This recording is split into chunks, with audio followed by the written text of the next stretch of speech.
Hi everyone! So, kakarating ko lang galing Asian store at haul natin yung aking napamili worth 24.68 pounds. So, ano yung mga nabili ko sa 24.68 pounds?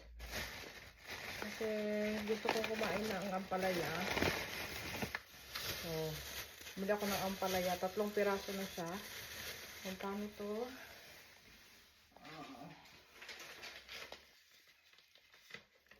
Ampalaya 1 pound and 60. 1.06.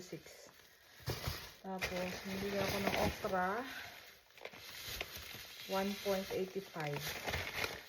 16 piraso na okra. Bumili ako ng chicken, Lucky Me chicken. Pag 180 ng isa. 4 yung binili ko. 2 beef, 2 chicken. Bili na ako ng bihon kasi magbibihon ako. Magkano to is, saan na tayo? Bihon, 1.99. So, halos 2 pounds. Then, magtitinola tayo. Sayote is, magkano ang sayote? Fresh okra. Magkano ba itong sayote? Hindi ko alam magkano itong sayote. Baka nasa 1 pound lang dito. And then, mangga, kasi magbi-mango float ulit ako. 2 pounds ang isa.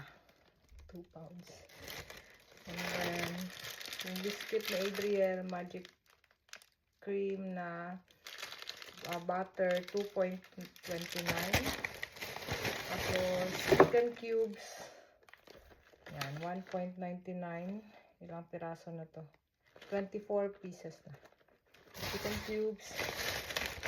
And then canton, bambi ang gagawin natin is 2.99. And then ginisang bagoong, ayan, yung binagoongan 3.39 ang isa.